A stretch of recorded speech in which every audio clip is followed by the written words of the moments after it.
सो उस चीज़ की बारीकियां दिखाने की कोशिश की गई है, और क्योंकि बहुएं सास हर एक इसको अपने साथ रिलेट कर पाएगी, और ये एक बहुत अच्छी चीज़ है कि आप जो आपके घर में घट रहा है वो आप देख रहे हो, सो आप कुछ ना कुछ उससे रिलेट कर पाते हो, तो आपको बहुत ज़्यादा अच्छा लगता है। Thanks sir. Thank you. First of all congratulation, आपका पहला जो है ये एपिसोड, तो एज एन एक्ट्रेस कितनी खुशी मिल रही है आपको?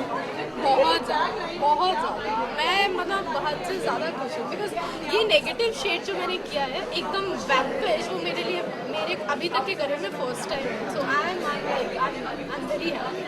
आप क्या कहना है कि मेरे लिए भी ये बहुत ही खुशी की बात है। सबसे पहले तो इस बात की खुशी है क्योंकि जितनी उम्मीद थी हमें इस शो से और जितनी एफर्ट्स थे सबके, सिर्फ बीइंग एन एक्टर हम लोगों के नहीं, बाकी पूरे क्रू के एंड एवरीवन, तो उस हिसाब से जो भी हमें आउटपुट मिला आज फर्स्ट एपिसोड देख के, we are really happy with that कि जितनी हमने कोशिशें की हैं सभी लोग अपने कैरेक्टर में बहुत परफेक्ट लग रहे हैं और बहुत अच्छी कास्टिंग लग रही है। तो वी रियली होप कि आगे चल के हमारा बहुत अच्छा एक प्रोग्रेस दिखे इस शो में, और हम सबकी उम्मीदों पे बहुत खरे उतरे, यही उम्मीद है। अरे सीरियल का टाइटल है आगे बहू भी तो बेटी है, जी ठीक है, तो सारे सीरियल का इस तरह की टाइटल होता है, तो क्या इंस्पिरेशन कुछ लगता है आपको लिया है? डेफिनेटली नहीं, मैं तो ये नहीं कहूँगी क्योंकि देखिए उसका एक टाइटल था क्योंकि सास भी कभी बहू थी, तो एक बिल्कुल डिफरेंट ट्रैक था, और डेफिनेटली वो एक इतनी बड़ी ग्रैंड सक्सेस था कि उसको देखते हुए हम भी कोशिश कर रहे हैं, लेकिन हमारा जो हमने टॉपिक चुना है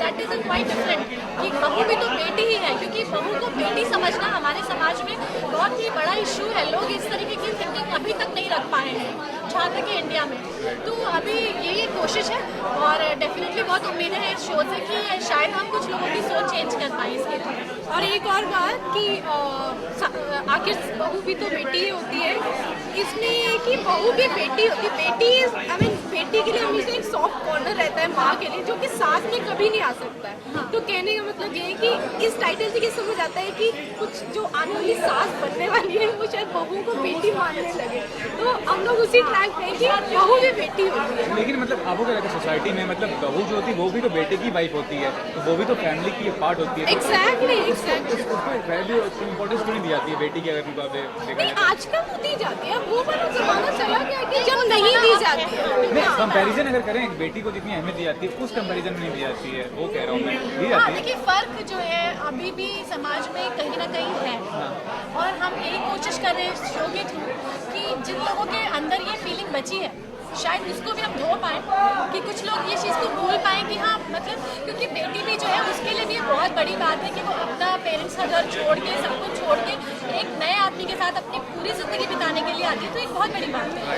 तो मुझे लगता है कि ये सब बदलाव लाने की कोशिश बहुत ज़्यादा ज़रूरी है हमारे समाज के लिए, तो हम इस शो के थ्रू एक छोटी सी कोशिश ज़रूर कर रहे हैं। वैसे जो हम लोगों का जो कैरेक्टर है ना, जो इनका कैरेक्टर है, जो मेरा कैरेक्टर है तो ये बताना बहुत ज़रूरी है कि हम लोग जो है जैसी बातें भी कर रहे हैं यहाँ पे, ये हम बीइंग अ पर्सन की, मैं फरहाना फातिमा होने के नाते और ये गिन्नी होने के नाते ये बातें कर रहे हैं, लेकिन जो हम किरदार निभा रहे हैं that is quite different, it's totally different. मैं बस यही बोलना चाहूँगी कि कोई भी इसको पर्सनली हम पर ना लागू करें। लास्ट क्वेश्चन ये है कि देखिए इतने सारे टेलीसोप्स आते हैं, मतलब काफ़ी सारे, तो इस सीरियल को देखने की दर्शकों को वजह क्या रहेगी, मेन वजह क्या होगी? अगर सास और बहू प्लस बेटी, और रीज़न ये कि जितनी सास के लिए एक लड़की बहू होती है उतनी ही बहू के लिए वो माँ ना होकर सास होती है, तो इसकी वजह ये होगी कि दोनों के रिलेशनशिप अच्छे से अच्छे, बेहतर से बेहतर हो पाए हमारे शो के थ्रू, कोई हम लोग हमेशा दर्शाने की कोशिश कर रहे हैं। और एक और बात, हम लोगों ने जो सोचा था, सबसे बड़ी बात as an being an actor, और मतलब हम लोग ये सोचते हैं कि ये हम पर्दे पे दे पाएँ, जो हम सोचते हैं वो हम पर्दे पर उतार पाए, that is the most important thing. आप क्या कहते हैं इस बारे में, दर्शक देखते हैं इस सीरियल को, वजह क्या होगी, खास वजह क्या होगी देखने की? सबसे पहली वजह तो ये होगी कि देखिए ये एक बिल्कुल सामाजिक मुद्दा है, सास और बहू, और ये एक बहुत ही इम्पोर्टेंट मतलब हर घर का फैक्टर है ये। तो सबसे पहली बात ये कि हर एक सेकंड फैमिली में आपको ये चीज़ें देखने को मिल जाएंगी, तो मुझे लगता है लोग बहुत ज़्यादा कनेक्टेड होंगे इस शो से, और अगर लोग कनेक्टेड होंगे तो शायद उन्हें भी कुछ सीखने को मिलेगा इस शो के थ्रू, कि जो गलत है वो गलत है और जो सही है वो सही है। तो बेटी का हक, ऐसा नहीं है कि बेटी को बेटी का हक सिर्फ बाप के घर में ही मिल सकता है, डेफिनेटली। तो मुझे लगता है सास के घर में भी उसे वो हक मिलना चाहिए, और यही एक कोशिश है इस शो के थ्रू।